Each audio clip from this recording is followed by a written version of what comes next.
Kaz McNamara here to talk to you today about the importance of getting out of your comfort zone. Right now I'm getting out of my comfort zone. I've gone for a bit of a walk and climbing up some cliffs and stuff. But anyway, the whole point of me talking about this today is I recently realised that if you talk to people who are not successful, who are not pursuing something, who are not on a mission to do something about your big dreams and your big goals, or about money or anything, then you may find that you get a lot of negativity and a lot of jealousy.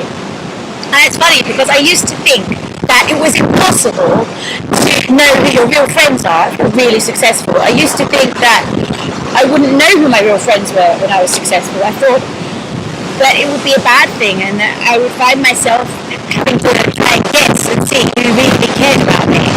But what I've found is actually the opposite is true. The more successful you are, the more you achieve, the easier it is to find out who truly cares about you, because those that really care about you, that really give a damn about you, will encourage you to succeed, will encourage you to achieve more. They won't be jealous of you, and if they are jealous, they'll keep an eye on those feelings within themselves and they won't take that out on you. Whereas if somebody isn't successful and somebody isn't going after something special, then they're far more likely to criticize you and try and bring you down. Because rather than acknowledge the fact that, wow, oh my gosh, you're doing really well, good on you, they would rather criticize you and try and bring you down, because otherwise that implies that they too could be successful. That implies that they too could achieve their dreams and their goals. And you'll have to excuse me because it's extremely windy and I'm hoping you can hear me properly right here, but I just had to record this. And so anyway, I was having this conversation with somebody the other day about money, and they were saying that you can't have lots of money and be spiritual because money isn't a spiritual thing. And they were going into all of these examples of people who are really wealthy saying that they're bad people because they're really wealthy. And I know this is not true because my family have quite a bit of money, and I have seen throughout my life that they have been very good, very spiritual, or whatever you want to call it, whatever word you want to use.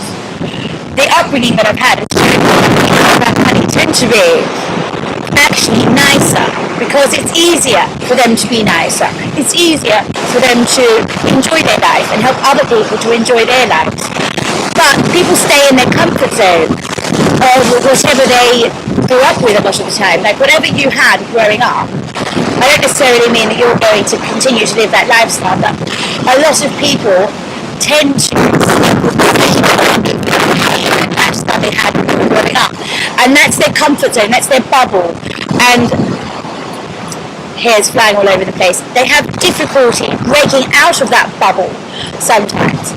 And I think the best way to get yourself out of that bubble is to focus on your dream, your passion, whatever it happens to be. Like your dream could be to drive Ferraris, or your dream could be to surf, or your dream could be to own a farm, or your dream could be to invest in real estate or to invest in the stock market. No dream is too big or too small. It doesn't matter how big or small your dream is. That is what's going to drive you. That's what's going to motivate you to get through the challenges. That's what's going to motivate you to keep going when it seems like people are not supportive of what you're doing. I mean, obviously some people are supportive and there'll be people that are not supportive, but if you've got a very strong mission, no matter what's going on around you, no matter what anyone says to you, you'll continue to be extremely driven and focused to achieve that.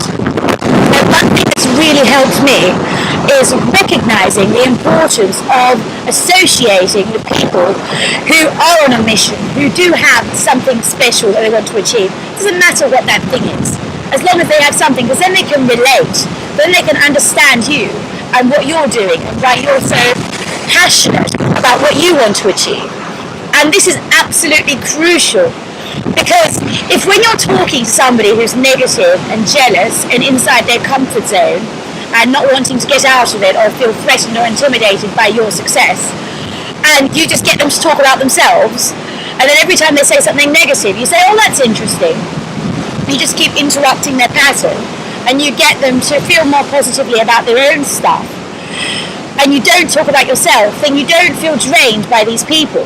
And these people, I call them energy vampires, don't get to drag you down. Because you don't talk about your life, you don't talk about what's going on in your life with a negative person.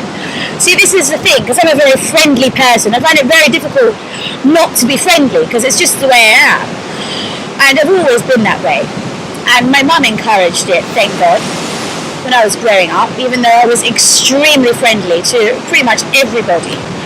And the best way to deal with this issue that comes up if you're really friendly and becoming really successful is to just talk about other people when you're around people that are not as positive and as motivated and as driven as you are. Because it doesn't matter how negative they are about their life, because that negativity is not necessarily going to affect you as much if you keep the focus on them. Obviously, if you don't need to associate with these people, it's just easier if you don't.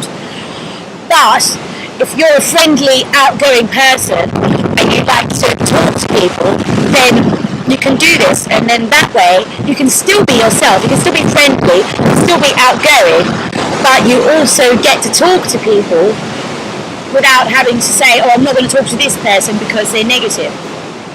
And it makes life so much easier, because what will happen if you don't do this is people will use things against you, and they don't do it because they are sitting there making a note of things and they're like, oh, I'm going to bring this person down. There's actually a subconscious thing in a lot of people.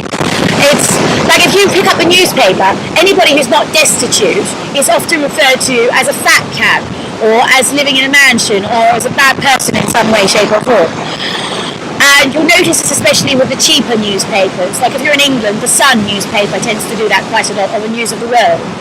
But if you're in Australia, then you're better off sticking with the Financial Review or the Sydney Morning Herald or the Australian, I reckon, because they're not quite as biased towards people who have quite a bit of money.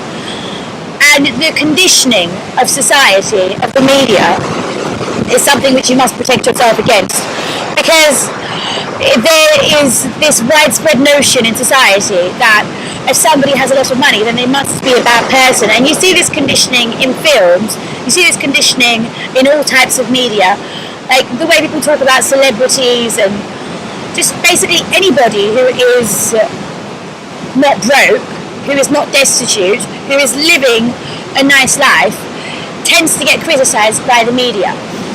And I don't like to judge people, and I always try not to judge, but this is a fact. There is a big difference between judging somebody and stating a fact. And you can't not judge people and not state the facts, because that's just stupid. But you can not judge people and say something that is true. If something is factual and it's actually happened, or it's actually happening, and it actually exists, then you need to address that reality, but you can still remain in your space of being non-judgmental. It is possible to combine the two, but it's important to know the difference between the two. Otherwise you just drive yourself mad trying not to address the facts of life. And I think the hardest lesson in all of this is to accept that some people do not want to change, and there is nothing, absolutely nothing you can do about it. And obviously you know who you can help. You know when somebody wants to change. You know when somebody wants to take responsibility for their lives. You can tell. It's blatantly obvious. It's glaringly obvious. And you can tell when somebody doesn't want to. And I think it's good to learn how to distinguish between the two types. Between people who are passionate about changing and people who cannot be bothered and who just want to stay comfortable. Because if you try and change somebody who is comfortable in their little bubble, then you're just going to give yourself a headache. So another way of looking at it is, for every person who doesn't want to change, or for every 10 people, let's say, that don't want to change, there are probably 1 million of them that do, that would love to receive your time and your attention and your energy and your care about where their life is headed. And those are the kinds of people you should have these progressive conversations with.